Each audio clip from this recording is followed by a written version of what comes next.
guys, it's Lauren Yates from Rave It Up, and I'm privileged to be here today with Courtney Act. Hi, how you going today, Courtney? Thanks for having me. You are very welcome. Welcome to Rave It Up. It's your first time on the show, so everyone. you're going to have a lot of fun. Now, how does it feel to be back in Australia? Because it's nice. I love being home. You live in LA now, don't you? Yeah, I've been in LA for 7 years, and so it's nice to be back here in Sydney. And I'm sure the family miss see you. My sister and my nephew, who's 1 year old. Oh my gosh, that's so cute. I forgot to bring a gift, but I've got time to buy one still. I keep giving him like gender neutral gifts. Well, actually, they're not gender neutral. It's like a pink glittery penguin. That's cute. And like non-traditionally male gifts. I feel like it's my duty. I want to be like that weird uncle who's like gives you the crazy gifts. I gave him like a baby Mozart set. Oh. Although it was CDs, so you're already spoiling him. Yeah, but like, who has a CD player anymore? So I don't think that works. I think I still do. I just don't use it. You know what? It's that thing. Yeah. I was putting together my album, and I was like, oh, the Kylie Minogue Impossible Princess cover from the 90s, the hologram one. Yes. I was like, that's what I want the inspiration for my album to be. And so I got on Amazon and I ordered Kylie's Impossible Princess with the holographic cover. I waited for it to arrive. It got there. I tore it open and then realized I don't have a CD player. So I just listened to it on Spotify. You don't have like the CD slot and laptop? I'm in the car. Anything? No, not in the laptop. Laptops don't have CD slots anymore. Yeah, you've got to get the little attachment now. And they don't even have like the new MacBook. It confounds me. Like it's just got holes in it, but none of them fit anything that they sell. It's very confusing. Isn't it interesting? They still sell CDs. Yeah. I don't know. Now, since this is your first time on the show, yes, we'd love to get to know you a little bit better. Right. So I think it only makes sense to start from the beginning. Sure. The last time I was here at the Roosevelt, I was actually on a date just in that corner. Oh, so this is trip down memory lane. Right. Was it successful? Yeah, well, we ended up going to Paris together, but it was on a TV show. So it's But also, I must say, the maitre d' at the Roosevelt is very tall and handsome, so I'm just waiting for him to arrive. Yeah. Got to spot him out for me too. I was on a date with one, but I had one eye on the date and one eye on the maitre d'. It's like, who do I like better? Oh well, it's at Paris though. I'm jealous. I haven't been there yet. So let's go down memory lane. Sure. You first auditioned for Australian Idol as Shane, and then you re-auditioned as Courtney. Yeah. And you raced through to semi-final, so congratulations. Thank you. And this was the first season of Australian Idol. First season, way back in 2003. It was the same season as Paulini, Guy Sebastian, Shannon Knoll, and even Knoll. Rob Mills, who's been on this show a couple of times. Oh, she's lovely. I haven't met her yet, but she seems absolutely beautiful. Millsy. I love Millsy. How was your experience on that show? Because I've heard a lot from Millsy and how his experience was. It was amazing. You know what? It's funny because I think I had like this ignorance in a positive way where I was just like doing what I did and didn't think there was anything strange about that, or that it didn't have a place on television or anything like that. And I think everybody agreed and just went along with it. They resonated with it, obviously. Yeah. It's funny because, American friends are like, oh, that had never happened in America. And I'm like, okay, whatever, Mary. But like it did happen and it was received so well. And I'm just grateful that I had that opportunity. And Dicko was a big champion of me on Idol, which was lovely to have. His daughters loved me. They thought that I was like a real life Bratz doll, which I kind of am. Role model. Role model. I don't know if anybody wants to aspire to be a Bratz doll, but I think they're anatomically incorrect, first of all. But yeah. Oh, that's great. Were you a little annoyed that you couldn't get through as Shane? But no, I was just grateful to be there. I think there was like thousands of blonde Twinkie boys that turned out to audition, but only one Courtney Act, and I think that's what I mean. I love this. I love performing in drag and getting to express my gender and different aspects of myself in different ways. And so I think retrospectively I'm probably thankful that I didn't make it through a Shane, because that could have been a much less glamorous and fabulous career, just wearing boys' clothes all the time. Like, how boring. Everything happens for a reason, right? Exactly. Well, I don't know if I believe that, but I believe everything happens and then we apply the reason to it after the fact. But either way. That's deep.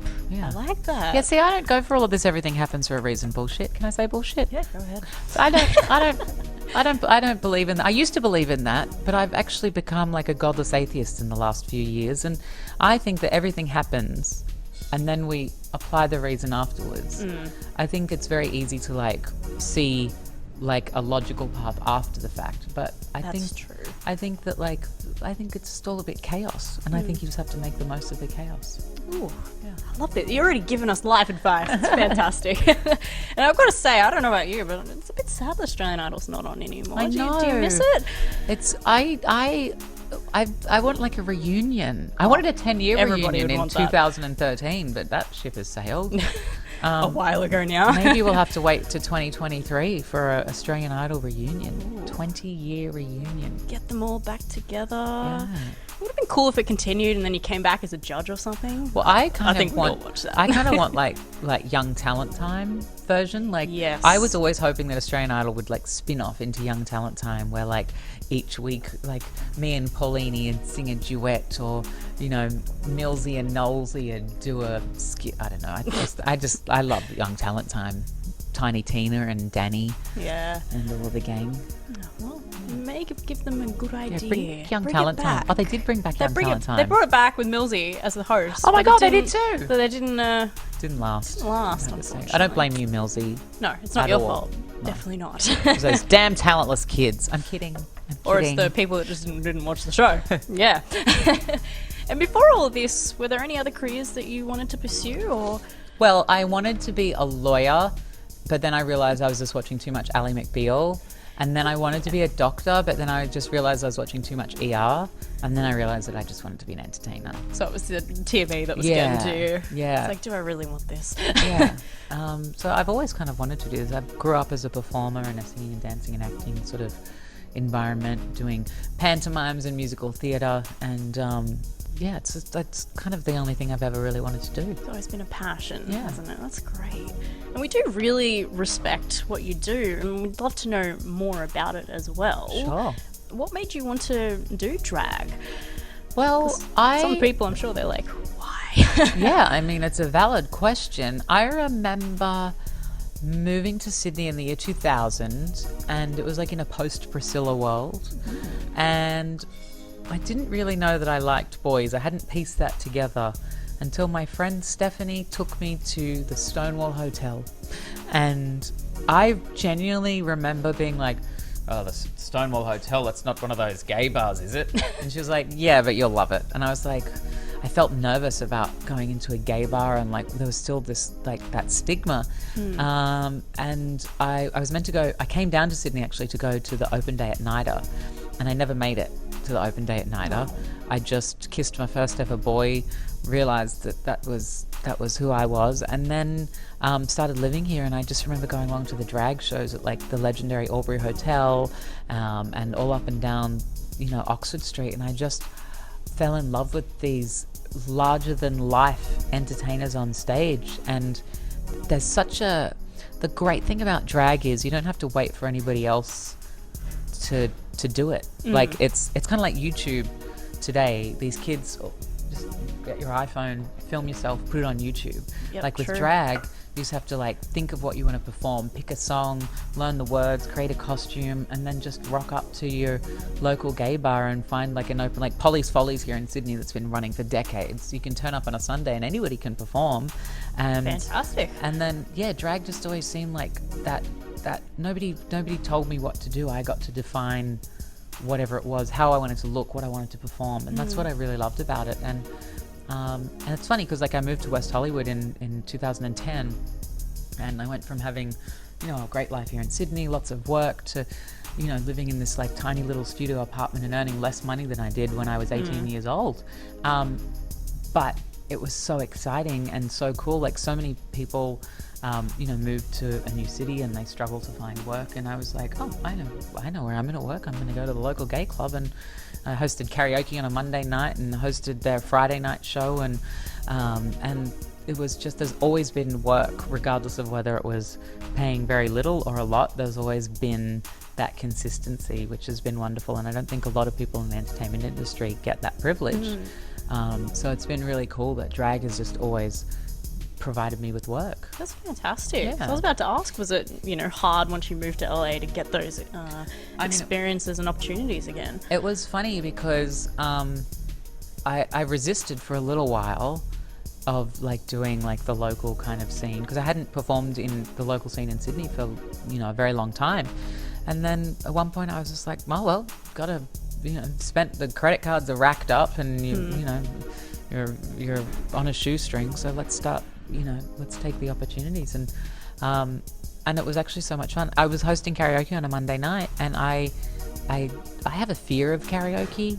Really? Like, as a singer. For you, I wouldn't have guessed that. Well, I just, there's something that makes me feel unnerved about singing a song in an unknown key. But okay, I can understand hosting karaoke helped me overcome my fear of karaoke. And when somebody would put in a song and they wouldn't turn up, I'd just be like, well, we'll have a go at singing Natural Woman by Aretha Franklin. I mean, I probably shouldn't, but I give it a go. And then I was like, oh, it didn't suck nearly as much as I thought I was going to. Yeah, and people probably found it funny. It was like, oh, okay, so she's going to try it now. And so then I would just like sing all of these songs, and I actually pushed myself vocally. Oddly, I think hosting karaoke was a real breakthrough for me vocally. I was always a little bit scared. And then coming through Australian Idol with amazing singers like Paulini and Cosima, obviously, like, and especially back then, I certainly didn't have the vocal chops that they had, and so I was always kind of like, oh, not quite confident. But I think karaoke actually helped me own my own talents as a singer and show me that I could actually do a lot more than I thought. That's fantastic. So that was kind of cool, and lots of singing lessons along the way as well. It's good learning all this, how you got to where you are. Yeah. So you've worked really hard. And we really want to know as well, you know, you've lived in LA for a while now. Even when you just walk down the street as Shane, do people still recognise you? Yeah. I mean, most of Drag Race is as a boy. So, I mean, the people who are fans of Drag Race, you know, definitely recognise all of us out of drag.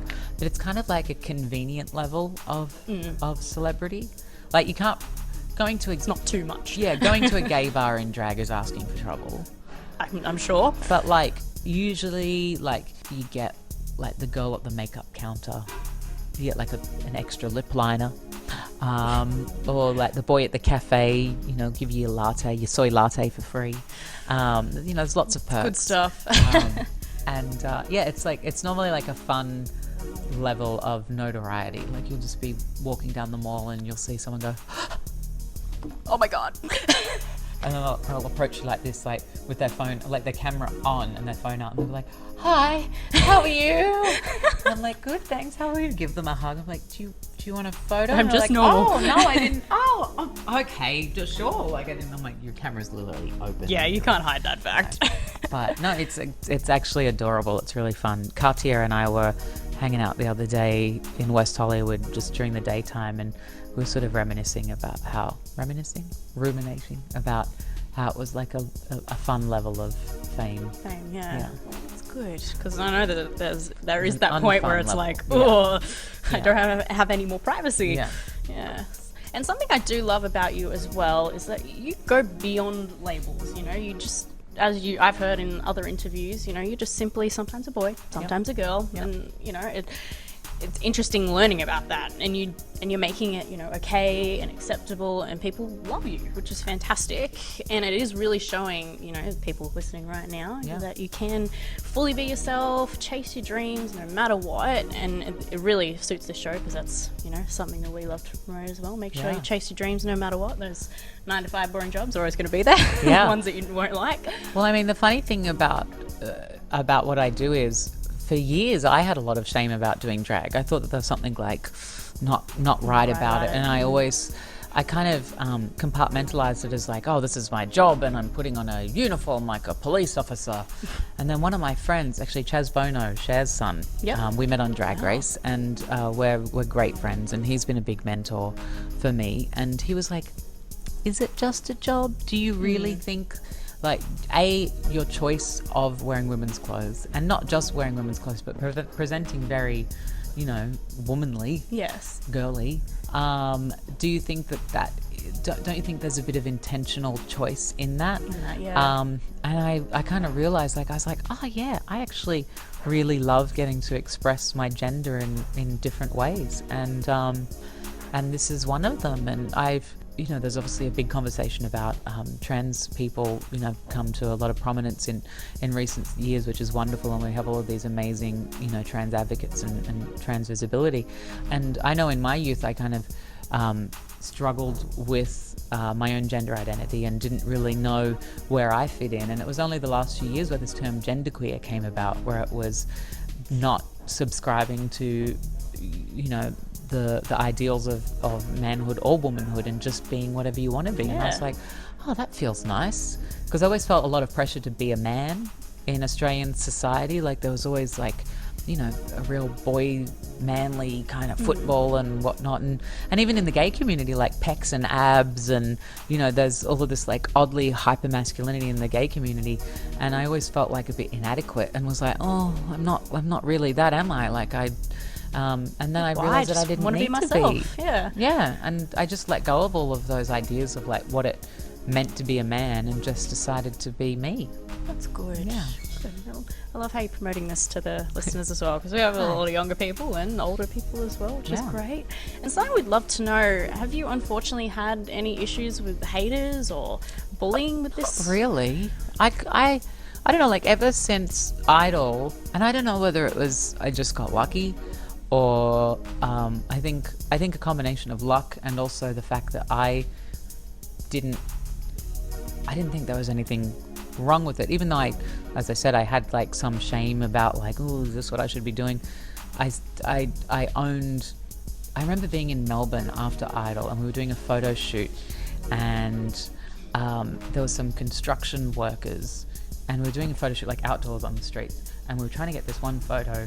I can't remember what it was for, but this crane driver came down. He's like, "G'day, Courtney, let me stop the traffic for you," kind of thing, and like blocked off the street so he could like get this photo. And he knew who I was, and he like, you know, I loved you on Australian Idol, like just some like quintessential Aussie bloke who just was like, good on good ya. Going, yeah. And I just thought that was wonderful, and I loved that. And I don't know, like I'm sure that there are haters, but I prefer to spend my time focusing on your fans. Yeah, on the people supporters. that love you. Yeah, it's great. I do love trolling the haters though. Like I did a video it's like about a hidden love of all of ours, I think. I did a video about gender and sex recently, and there's all of these, you know, haters, and I troll them in a very respectful and compassionate way. And I just love like writing a little paragraph saying like, thank you for your opinion. Yes. Thank you for your personal truth, but unfortunately, your personal truth is wrong, because these are facts. Yes. I'm not talking. It's not about your personal opinion. This is science, and here are some of the facts that we're dealing with. I find approaching the haters with compassion, but most of the time, just not worrying about them. Yeah. As the infamous Taylor Swift said, "Haters gonna hate." Yep. Just shake it off. Yeah. If you they just want attention. So if you ignore them, it's like, oh, didn't get the attention from Courtney. Yeah. Damn it. Maybe like online trolls are the new entertainment industry, because like as they say in Chicago, you know, we do this because we never got enough love in our childhoods, and that's show business, kids. Maybe haters are the new, but I got so much love in my childhood. I'm like my friend was trying to bully me into cosmetic procedures, and I was like, but I don't want filler. When I look in the mirror, I'm like happy with the way I look. And he's like, well, this is all your parents' fault. If they didn't love you so much as a child, you wouldn't have this problem. You'd be jumping on board like I am. And I was like, sorry. Plus, makeup is amazing these days. Yeah. You can do anything. Exactly. Look at that face. And we'd love to know as well, how did you come up with the name Courtney Act? Is it true that Actually, it's that a play on the friend, words caught in the act? Yeah. We were sitting on Crown Street in Darlinghurst. It was loose hair. And it was I was planning to do drag on New Year's Eve 2000, and I wanted to be called Ginger LeBon because I'd been listening to the Smoky Joe's Cafe cast recording, and there was this song called Pearl's a Singer, and there was this woman who sang it, and she had this really raspy voice, and I just was obsessed with the song, and that's what I wanted to be at that moment in time. And I was like, I could picture her name being like Ginger LeBon, and my friend Vanity was like, I think you need a cuter, girlier name like Courtney. And I was like, Courtney?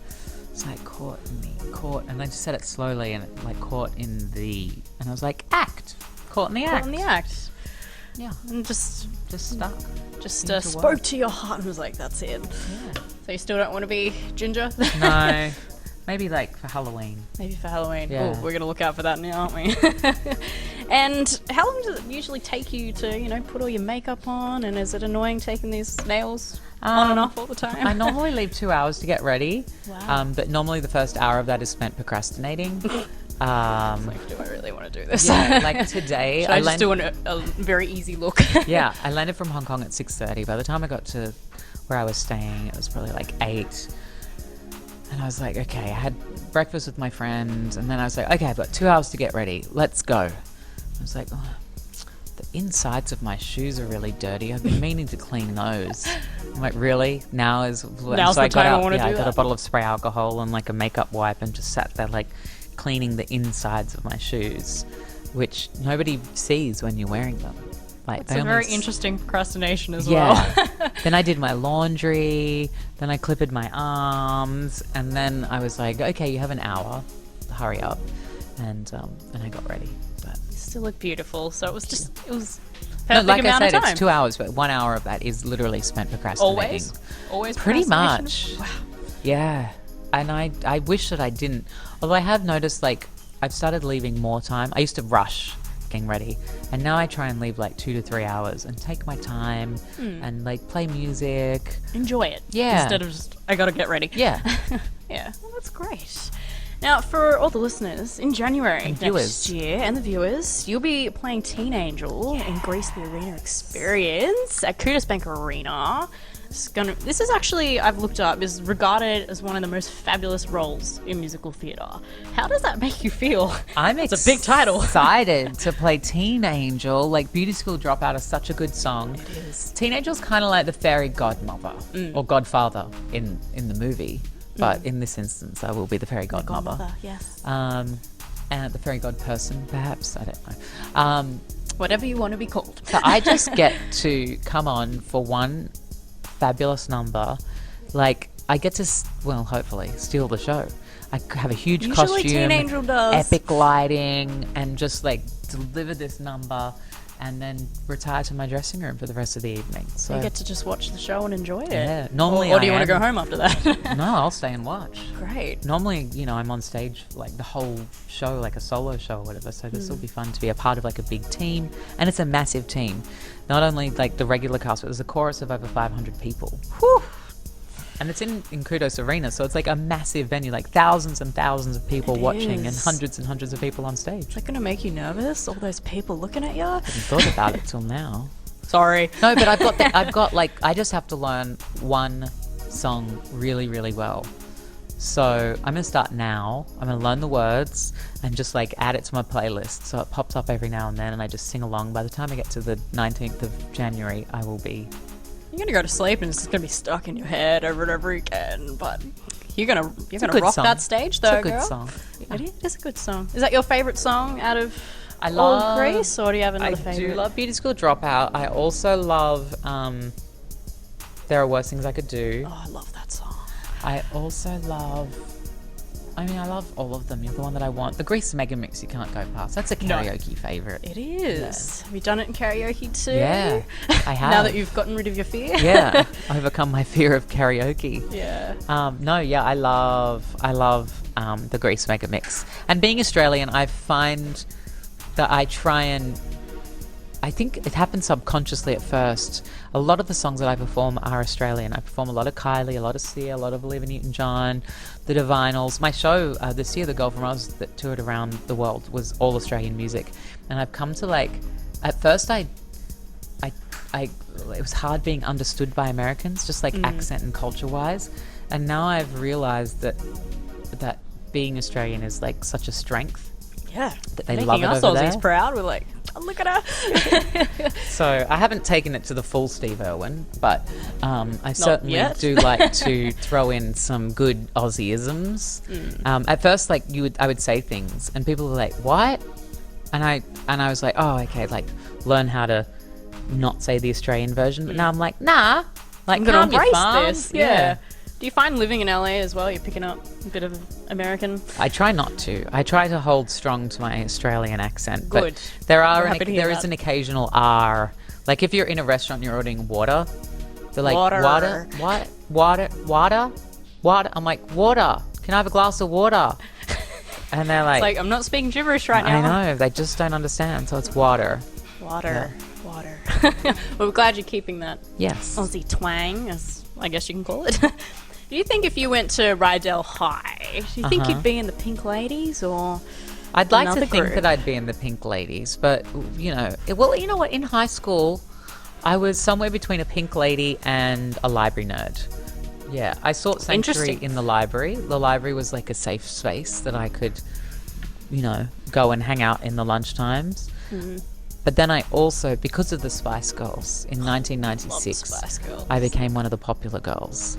But then the popular boys who were the popular girls' girlfriends could never quite work out whether one minute they would, throw homophobic slurs, and the next minute they would say that I was trying to steal their girlfriends. And I was like, well, look, boys, which one is it? But I remember on Schoolies Week, the boys and the girls having like a competition to see, which side I would end up on. And the boys were like, no, Shayna and I, we had a great time. We were pulling bucket bongs out of the spa last night. And the girls were like, well, guess who did my makeup before I left the house? And they were like, oh, Shayno. So, yeah, I don't know. I think I'd like to think I would be a Pink Lady. I would be a beauty school dropout, though. But everybody would love you. Aw. Every group would love you. They'd be like, no, we want you. I'd probably be Stop Patty, being in the Pink Ladies. I'd probably be Patty Simcox. Just like, Probably. hi, I'm Patty Simcox. Well, I think Teen Angel is just perfect fit for you. I'm looking forward to I'm it. looking forward to seeing the show. Yeah. So you're not only just going to Sydney, you're going to Melbourne, Brisbane, Canberra. Well, I'm just amazing doing Sydney and Melbourne. Yeah.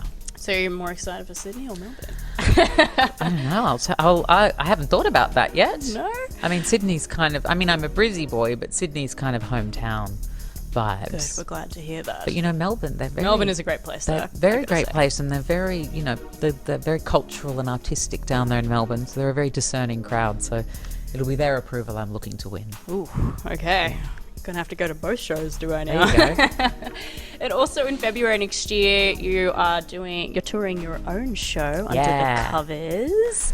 So how are you finding getting ready for Grease and Under the Covers? How's that workload for you? Well, thankfully, like I said, Grease is one number. Luckily. And and I'm really looking forward to that rehearsal process, like with, like I said, 500 people, like a massive chorus, and amazing talented people like Isaiah and Bo Ryan and Megan and Damon, like a great cast of people. But Under the Covers I've been working on at the moment, and it's going to be a lot of fun. It's under the covers of our bedrooms, under the covers of our minds, and also under the covers of our favorite cover songs. Cover songs, yeah. So lots of great cover songs, like it's Oh So Quiet by Bjork. People don't always know as a cover. It was.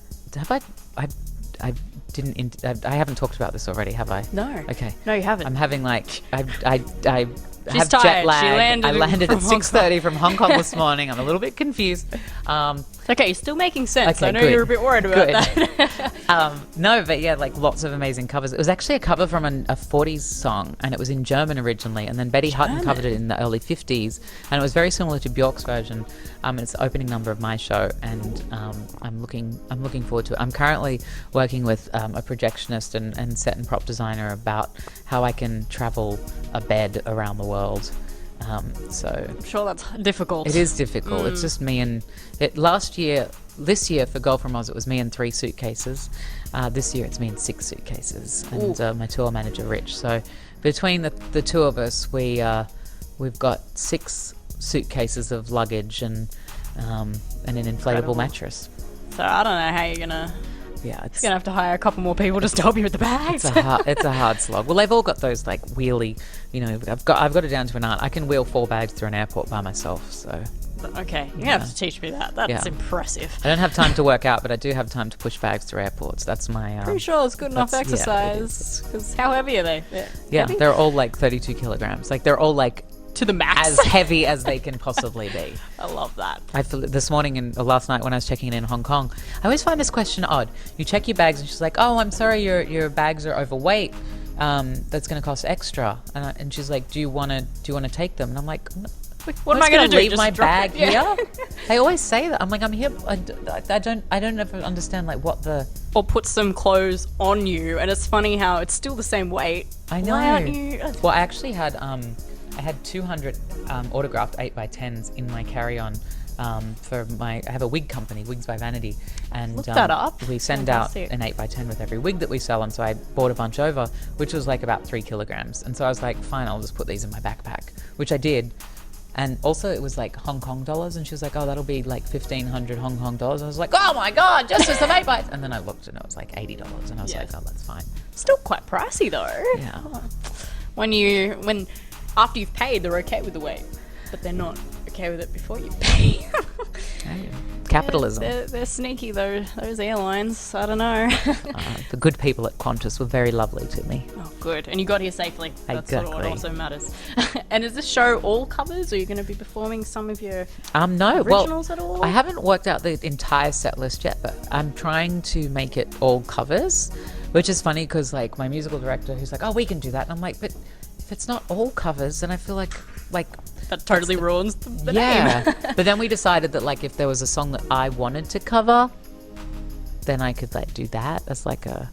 And I don't know if I'll do any originals or not. It's a good question. I think it would ruin the name of it, but I know Yeah. your fans probably want to see Yeah. something to think about. Something to think Sorry to make about. your job even harder That's now. all right. Something else I really wanted to talk to you about today, because I think it's amazing. Like when I read it, I was like, oh, so jealous. Is the fact that you once performed at Lady Gaga's private birthday party? Yeah, in Canberra. How is she? She's in real amazing. life? She looks like an amazing woman. She is. Did you see the documentary 5'2"? No, on I'm actually watching it Netflix? tonight. How So funny good. is that? Bad timing. No, she's amazing. I've met her a bunch of times, and she's such a kind and generous. You know, they say don't meet your idols because they'll disappoint, which has been very that true in a many lot. other cases. But with Gaga, it was not. She completely inspired me. I performed at her birthday party in Canberra, and then she came and performed at my club in Sydney, Disgraceland. It's like a little club of 340 people, and Gaga and Gaga 10 turned up. dancers turned up and put on a show. I was worried the floor was going to cave in because everyone was just So like many people. like the it was epic. And then she asked me to be in her lyric video for Applause, and then That must have been a dream come got true. to hang out backstage at her show when she closed the Roseland Ballroom in America, and she's just amazing. She's like so inspiring and so generous, and a great team of people around her, and that 5'2" documentary is great. Well, I'm checking it out tonight. I'll let you know what I think of it. You have an inspiration list on your phone too, don't you? I heard in an interview, and she's one of those inspirations. Yeah. Oh, right. Yes. Yeah. Actually, I haven't used it in ages. I think it kind of like seeped in, but So I thought that's a great idea. Before I go on stage, I have a list of inspirations of what I want to bring to that performance, and I think about some of my favorite performers, and Gaga is one of them, and like I think about like some, depends on what the role is, but sometimes I'll think about like the glamour of Marilyn Monroe, or the comedy of like Bette Midler, and different people who inspire me and what I want to bring into that performance. And yeah, Gaga's definitely on that list. She just, the way she commands an audience and inspires people is really cool. What made you think of doing that list? Because I want to do it now. It's a great idea. I remember doing this show at Yippee-I-O in Darlinghurst many years ago as an alternative drag character called Roxanne Debris, because it was after Idol, and I didn't have many gigs, but I got offered this job, and the money wasn't great, but I didn't have any gigs otherwise, and I didn't want to do it as Courtney because it was kind of like I didn't want to devalue the brand. And so I invented this drag character called Roxanne Debris, and I did this holiday show, and a lot of it was comedy and an audience interaction. And I remember thinking about some great, like Carlotta and the legendary Simone Troy, who was a trans and drag icon of Sydney, 70s, 80s, and 90s, and who was a brilliant comedian and hysterically funny. And I just remember thinking about her each night before I would do my show, and trying to bring some of that iconic Simone Troy flavor to my performances. I would never be so bold as to, like, she was a legend and like a master craftsman of comedy and audience work, but I would kind of think about her before I would go on, and it just kind of helped me get into the mood of the character.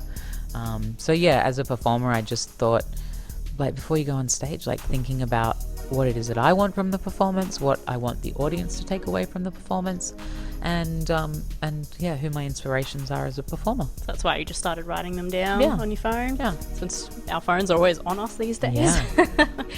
And even though you've already achieved so much in your career, Courtney, what else can we expect from you in the future? We've obviously got Grease, and then we've got Grease, Under, got my the, Under covers. the Covers tour. And then you're just going back to LA, or? Well, I'll be touring Under the Covers all around the world next year, starting in Australia, the Edinburgh Festival again, and I just love live performing. So the cabaret sort of aspect is really fun. Did the Edinburgh Fringe this year for the first time, and to be back next year for the whole month. Doing the show all across Europe and North America, and just continuing, seeing what work opportunities come about. But that live performance, I love being live on stage. There's something really immediate about being in front of a live audience, and it really sort of, especially in a cabaret environment where you have a lot more flexibility to test your wit and deal with whatever is happening and however you feel and however the audience feels. On the night, and every time you step on stage, you're a different person and the audience is different. So that's what kind of makes it unique and fun, doing the same show over and over. Cool. Yeah. And when you finish Under the Covers, you go back home, are you coming back to Australia again after that? I mean, always. I'm back every a few times a year. Good. And so yeah, I'll finish Under the Covers in Australia, then I'll probably go back to LA for a little bit to regroup, and then do a tour of North America, and then go back home, and then go to the UK, and then come back home. And You're all over the place. Yeah. You must have a bed in every single major city. A boy in every port is what I'm working on. Oh, have you got one for each one already? Or are you still working on that? They come and go, Oh, we've still got that date here at the Yeah, Roosevelt. exactly. The maitre d' at the Roosevelt. I've messaged him. See if he's written back on the Instagram yet. Instagram friends. On the Instagram. And we also want to know, do you have any advice for... Nothing. Nothing? Nothing. I was like, I'm at your place of work. I sent him a photo. He doesn't know what he's missing. He's probably not awake yet. I mean, it is 3:30 p.m. I get it. He works in nightlife. That's true. He's got to have his little sleep. And what advice would you give to the listeners and the viewers that might want to become a singer or work in drag? If you, we live in this very strange social media world of Instagram and likes and followers, and if you want lots of followers on Instagram, then you're in it for the wrong reasons. If you love performing and you love being on stage and you love creativity and fashion and art and makeup and hair, whether it's drag or whether it's just as a performer, whatever your passion is, if it's something that you have to do, that you love doing, then that's what you should do. Yeah.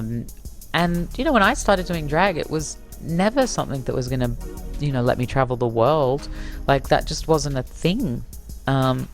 So I think don't worry about what you think you want from it. Just do what you love to do, and then let it unfold. Just take the first step, and then once you're there, take the next step.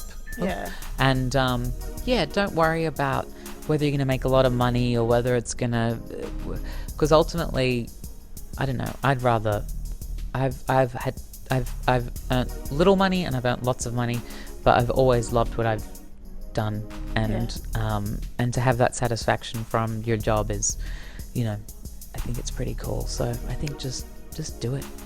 Have fun. It's that simple. Just do what you love. Yeah. And we are getting to the end of the interview, unfortunately. It's been a lot of fun. I've learned a lot of things, which is fantastic. Excellent. But as a closing statement, yes, and it's probably the most important question. Knowing what you know now, what would you tell your 14-year-old self? Easy. Oh, relax. my gosh, she's already got this. relax. Relax. You I stress too much. worried far too much about things that were going to happen regardless of whether I worried about them. You have to show up, you have to work hard, and you have to put in the hard work and the effort, but like the worry was not useful. I just, like, looking back at my career now, like the everything happens for a reason versus everything happens and we apply a reason for it afterwards. Yes. I look back and I can see all of the reasons and everything unfold, and I realized that like life was going to happen anyway, and if I showed up and I worked hard, then that's what was important. And you know, I've been fortunate enough, I think, you know, through luck, to have these opportunities. Like, there are lots of people who work really hard and are really talented and don't get anywhere. There's other people who do, and I think that you know, life presents you with opportunities and you have to make the most of them, and don't worry so much along the way. Just have fun. That's fantastic. I think that's good advice for all the young listeners as well, Thanks. not just your 14-year-old self. And before we go, if the listeners and viewers would like to contact you or find out what you're up to, Yeah, where on should they social go? media, it's Courtney Act everywhere, on Instagram, YouTube. I have you know, lots of stuff going on YouTube and on my Facebook. Instagram story, I am the Steven Spielberg of Instagram stories, if I do say so myself. Okay, I'm checking those out now. And yeah, I love my Instagram stories. But yeah, just Courtney Act everywhere on social media. Nice and easy. Yeah. I hate when like people have just all different names for everything. It's like you're not making it easy for anybody. But thank you so much for My coming. on the pleasure. show. Thanks for having me. You're very welcome. Good luck with Grease and Under the Covers and forward to it. just anything else that any of the other future projects. We're going to make sure we keep a lookout on Please social do. media for you. We'd love to have you on again in the future. So Be whenever my you're pleasure. in Australia again and want to just have a chat about anything, you let me know. Thank you so You're much. very welcome. And for everyone, oh, I just got a kiss from Courtney Act. Love it. And for everyone watching, make sure to check out Courtney and Grease the Arena Experience. That's January next year. And then you'll be, 19th and 20th. yeah, and then at you'll the be Qudos Arena at Homebush. nice and big arena. So make sure you take public transport. And then you've got Under the Covers in February and March. So make sure to go buy tickets, guys. Yeah. But for now, thanks for watching, and we'll see you next time. Bye.